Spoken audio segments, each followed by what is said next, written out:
Function arguments in Dart. Function argument ডার্টের একটি অত্যন্ত গুরুত্বপূর্ণ কনসেপ্ট এবং ফ্লাটারের মধ্যে ফাংশন আর্গুমেন্টসের যতগুলো কেস আমি দেখাবো অলমোস্ট সবগুলো ইউজ হয়। তো লেটস সে আমি একটা ফাংশন ডিক্লেয়ার করলাম যার টাইপ হলো ভয়েড, আর ফাংশনের নাম আপাতত আমি দিলাম শো, আপনি যা ইচ্ছা নাম দেন। এখানকার মধ্যে আমরা দুটো আর্গুমেন্ট নিব, লেটস সে ইন্ট এ আর ইন্ট বি। দুটো আর্গুমেন্ট দিলাম আর লেটস সে আমি এটা প্রিন্টও করে দিলাম, যেহেতু আমি এটা শো করছি এ আর বি।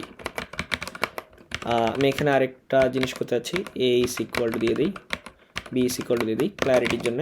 ওকে, এখন যদি আমি এই ফাংশন এখানে কল করি, লেটস আমি এটা কল করলাম শো, এর জায়গায় আমি দিলাম 10 আর বির জায়গায় আমি দিলাম লেটস 15। এখন আমি যদি এটা রান করি তাহলে আমাদের ফাংশনটা প্রপারলি ওয়ার্ক করতেছে। আসলে ফাংশন আর্গুমেন্ট কী জিনিস? ফাংশন আর্গুমেন্ট বলে যে এগুলাকে ফাংশনের মধ্যে আমরা যে ভেরিয়েবলের মতো যেগুলো পাস করে দিই এগুলাকে ফাংশন আর্গুমেন্ট বলে। তো আমাদের ডাটার মধ্যে অনেক ধরনের ফাংশন আর্গুমেন্ট আছে। তো প্রথমটা তো আমি দেখাই দিলাম যে কীভাবে ফাংশন আর্গুমেন্ট পাস করা যায়, এভাবে আমরা যতগুলো ইচ্ছা ফাংশন আর্গুমেন্ট পাস করতে পারি। আরেকটা আমি দেখাবো, সেটা হলো অপশনাল ফাংশন আর্গুমেন্ট। আমি যদি যে কোনো একটা লেটস আমি বি এর এখানে একটা স্কোয়ার ব্র্যাকেট দিয়ে দিলাম এইভাবে, তো এটা অপশনাল হয়ে যাবে। আর আমাদের মনে রাখতে হবে যদি অপশনাল হয় তাহলে এগুলা নালেবল হবে, কারণ এগুলার আর্গুমেন্ট নালও হইতে পারে। এখন আমি যদি চাই এই 15টা পাস করতেও পারি, নাও পাস করতে পারি বি এর ভ্যালু। কারণ আমি যদি রান করি তাহলে দেখা যাবে বি এর ভ্যালু নাল। নাইস, আমি এভাবে যতগুলো ইচ্ছা অপশনাল প্যারামিটার নিতে পারি। লেটস আমি আরেকটা নিলাম ইন্ট নালেবল সি, তো আমি নিয়ে নিলাম। এবার আমি এটা সি এটা যদি প্রিন্টও করে দিই, let's say C is equal to $C।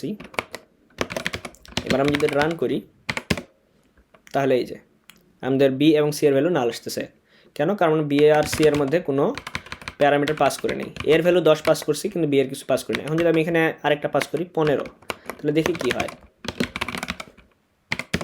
এই যে বি এর ভ্যালু 15 অ্যাসাইন হয়েছে কিন্তু সি এর ভ্যালু নালই আছে। কেন? কারণ এখানে আমাদেরকে সি এর ভ্যালু পাস করে দেয় না, আরেকটা পাস করতে হবে 20।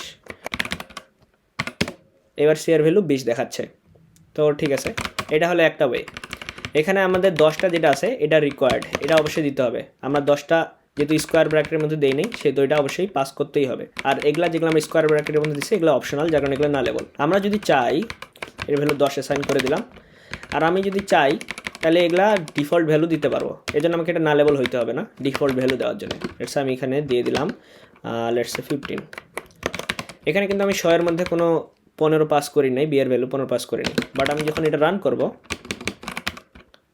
তখন দেখা যাচ্ছে যে বি এর ভ্যালু এখানে 15 পাওয়া যাচ্ছে। কারণ কি, যদি আমি এটা পাস না করি তাহলে ডিফল্ট ভ্যালুটাই বি এর ভ্যালু হিসাবে কাউন্ট হবে, এবং সি এর মধ্যে যেহেতু আমি কোনো ডিফল্ট ভ্যালু দিই নি তো সি এর ডিফল্ট ভ্যালু নাল হবে। তো এটা ছিল আমাদের হলো অপশনাল আর্গুমেন্ট।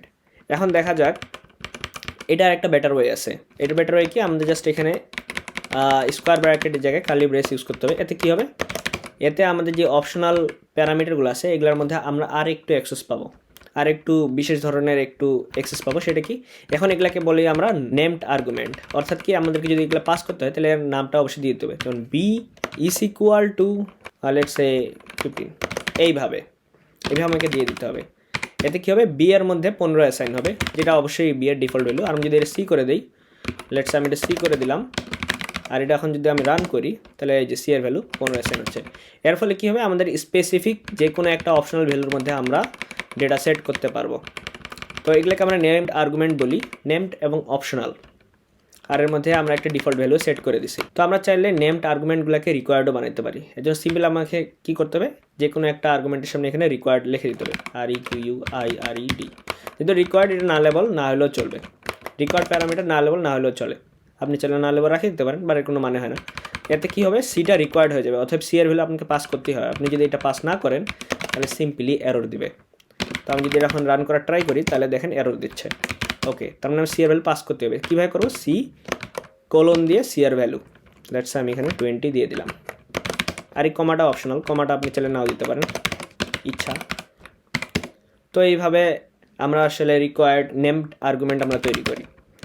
আর আরেকটা আমি এখানে অ্যাডভান্স বলে দিই, সেটা হলো আপনারা যে ভয়েড টাইপ আছে এটা দিতে পারেন, না দিতে পারেন। যে কোনো ফাংশনের মধ্যে যেই টাইপটা ভয়েড, এটা দেওয়াটা অপশনাল। আপনি যদি নাও দেন তারপরও একটাই ভয়েডই হবে।